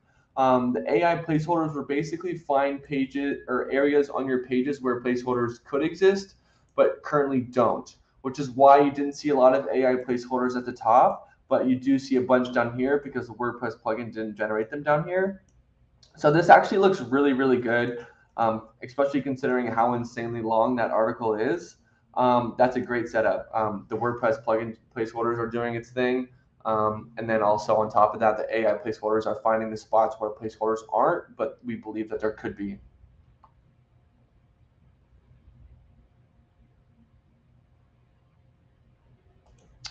I'm not sure if you know or can say, but are people making more money from a single site or having multiple? I would probably answer this question similar to how someone might invest in the stock market. You can invest all your money in one area in one location. Of course, that could be very high payoff, or things could go south.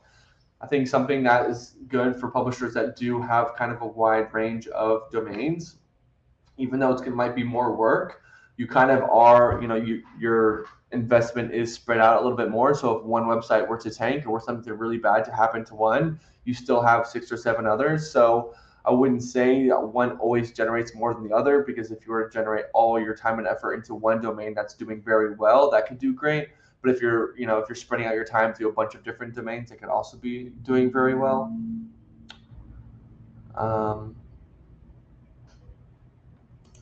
My bad. I didn't mean YouTube article. I meant I have been ranking really well by making a YouTube video on the exact topic I'm writing about and embedding the YouTube video on my article at the top. So if you actually replace them, there will be no SEO impact to this at all. You don't have to worry about that.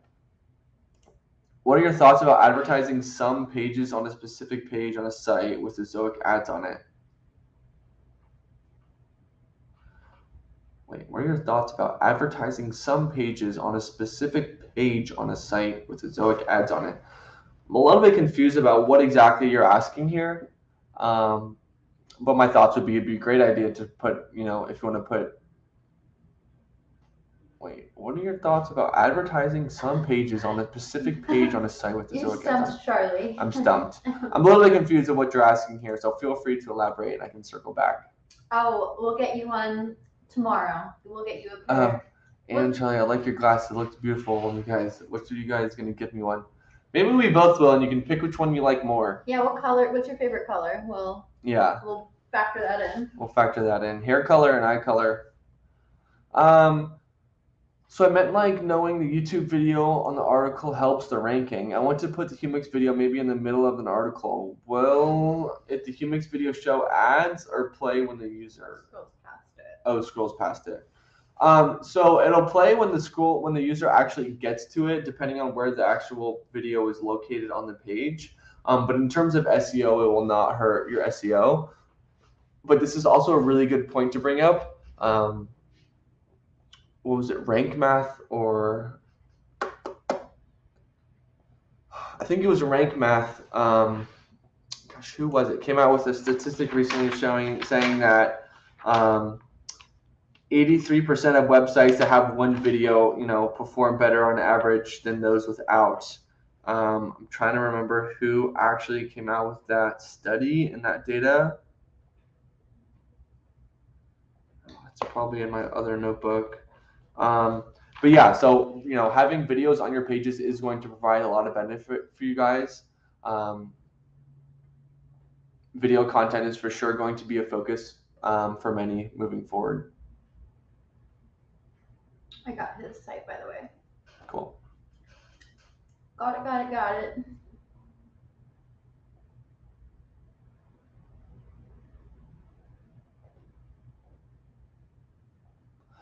Max, I'm not sure who Margaret is, so if someone's asking for your number, that's not from us. We don't have a Margaret on our team. I can't honestly think of a Margaret at a Zoic, so I'd be careful sharing your... Someone commented on here named Margaret saying, I think, Max, I think what they were asking for was they said they wanted the customer service number too. They didn't want your phone number. That makes sense. They said I want their phone number as well. Wait, it said... Chat won't let me comment in the community. Yeah, I don't know. It's not locked, right? No, it shouldn't be. Other people are commenting on it. Do we have any comments that I need to answer, or are we all good? No, you got them. Amandana. Oh yeah, Tucker actually just asked me. If your name is Amandana on community, let us know if you're still here. If not, we'll just move your comment too. I mean, well, I guess if you're not here, you wouldn't hear me saying this, so never mind. Right. Actually, a few thousand of Zoic will not be enough for theme. They just give that permission with commission from earnings, so it's important. More than I'm confused. I'm really confused on this question. Thanks, amazing story. That'd be very sweet. I'll send them to you. Target. But yeah, of course, we're more than happy to answer your questions too here. Okay, so One Life Passport, again, I don't think it would be good to we don't want to be showing the same, video on the page twice. I don't think that's a good practice. It definitely won't be a good practice in terms of site speed. And I don't think there's going to be additional SEO benefit for showing both of your videos through both Humix and YouTube.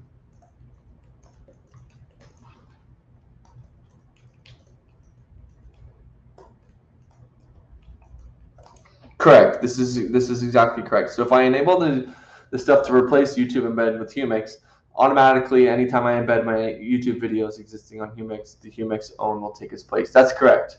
And then one of the other things you can do that's very beneficial is you can actually add the video placeholder, because you're going to add video placeholder, and then you're going to assign a video to it.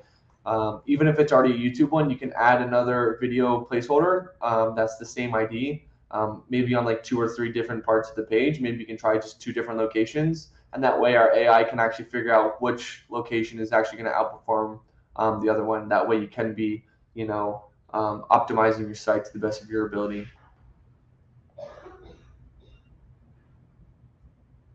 Oh, happy kid! Greetings. Oh my gosh. It's 48 past 10 here. What's the weather like? It's past my bedtime. Is it warm? Is it cold? I'd love to know. And I sent you Ant's charm as well. Bless you. Thank you. Cool. Oh, this is Ant's. Oh, yeah. Definitely should not be. He's on Access now. Yeah. Oh, he is? Yeah. I don't know why.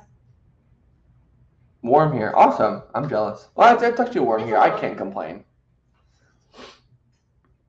But yeah, happy kid. I know you're a little bit late, and we were probably gonna run around 4. Oh, Max, I missed your question. Let me answer that right now.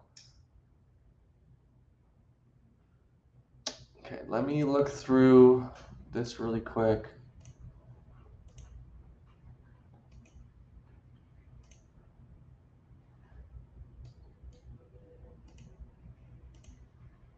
Let's make sure I'm not sharing the screen. I'm looking into this view right now. I'm curious to see when you actually went live, because so it looks like if you went live in September with some of your websites, we'll have to look at this at a publisher level. But regardless, we'll get this updated for you. We'll for sure get that updated. So, Ant, my next question, you said you started mid-September. Did you start all of your domains mid-September, or did you add more in October? Because again, if you have a bunch of domains, we will analyze all of the domains to being brought into the equation for your level.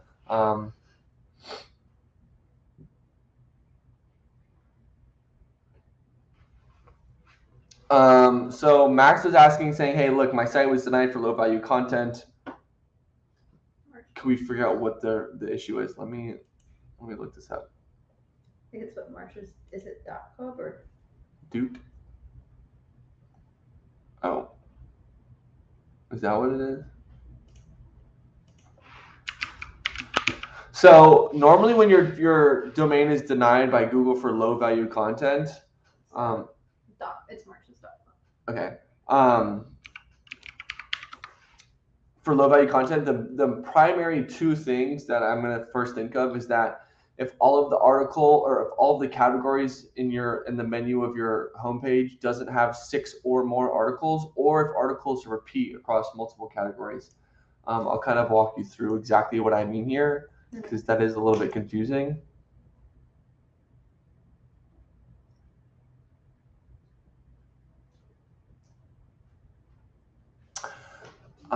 Before I go into that, Daniel asks, will there be any way to increase the Suckify limit? I need to catch up, and I have 200 plus blogs. So right now we do have it limited unless you want to do a paid plan, just because it is a ton of resources and it's such an amazing tool. But I think if you do get invited to premium, you do get an increased limit, but I don't even think it's 200 actually.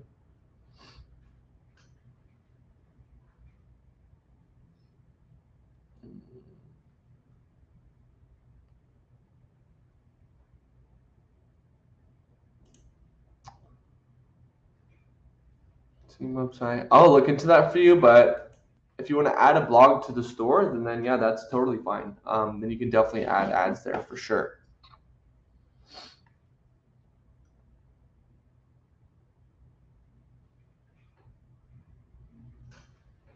Oh, Victor, happy to help. We were rooting for you. Oh yeah, Victor, very happy to help. Okay, let me go into this.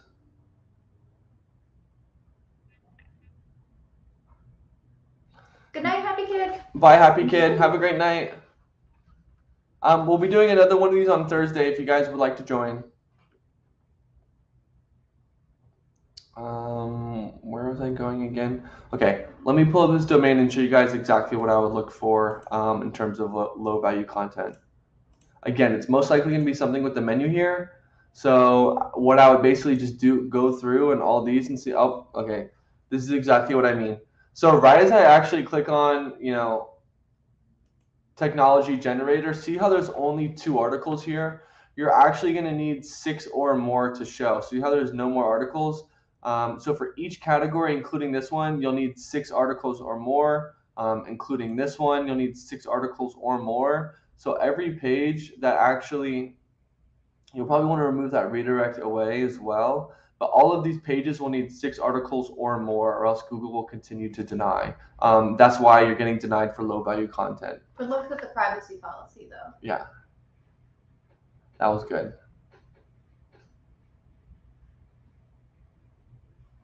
We're almost running on 2 hours. Okay. Oh, can I promote or advertise my blog on Google or in social media with an Azoic ad on it? No, we can only actually add placeholders and ads to domains that are integrated with our CDN on the root domain. So that means if it was like .twitter and Twitter was the root domain, we wouldn't be able to do that because it's not integrated with our CDN. I'm a little confused about video. If we have a YouTube video embedded through WordPress, do we need to remove that from the article and have Humix place it somehow? No, you actually don't need to remove it. So if you already have your YouTube videos placed on your blog, you can simply enable that feature that I showed you under channel, and then I think it was YouTube settings. Once you just enable that, we'll just automatically remove those videos for you and you won't have to do anything else there. Cool. All right, well, looks like we're just about all caught up on questions. I actually had a little bit of an agenda to run today, but honestly, that was great. You guys kind of took over, and I can't do that today. I'll dance. Don't make me dance by myself. I told them you would dance. Well, we'll keep you guys, if you guys come back on Thursday and remind me to dance, I'll dance. That's my pinky promise. Well, I promise.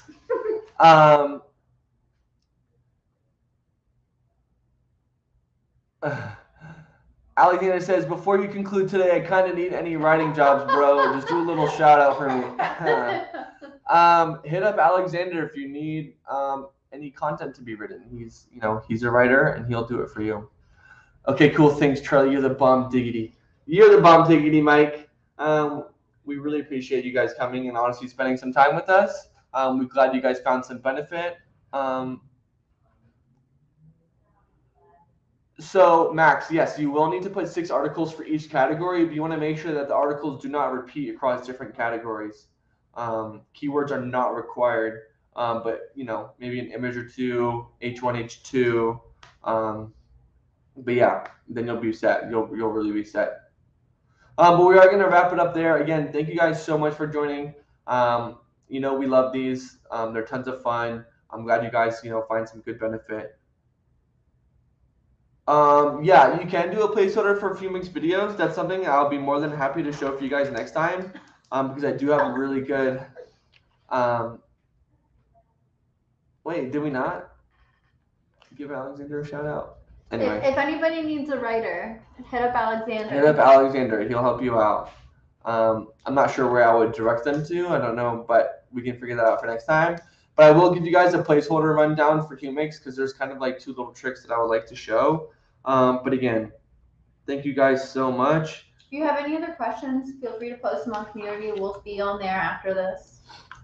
So right after this, I'm gonna look up host AdSense API, voiceover feature requests, Revolut payment option, Daniel, I won't forget. I have it right here. Objectionable content, level upgrade. Okay, so I got all that dialed in for you guys, and I'll hit up all the appropriate teams and get everything dialed in for you guys. Of course, Daniel. We'll get I promise. I promise. I will not forget. I'm doing that first, honestly. But yeah, guys, have a good night. Have a good rest of your day. Get a bunch of sleep, water, food. Stay healthy. Take a walk outside if you can. Thank you for all. Exactly. No, seriously, guys, thank you. I literally love this so much. I love all your questions. They're so cool. Yeah, these are great. And we love getting to connect with you guys. Yeah. Michael, you have a great night as well. The next one is Thursday. The next one's Thursday. I'm probably going to run it at 10 a.m. Pacific Standard Time, so that way it's not so late for you guys all. But there was kind of some other stuff on the agenda for today that we need to finish, so that's why it's a little bit later. But on Thursday, we're probably going to run it at 10 a.m. That way, some of you guys, over on the eastern side of the world from where we're at, a little bit more of a reasonable time of day. But again, thank you guys so much, and enjoy the rest of your guys' day. Bye. Thank you.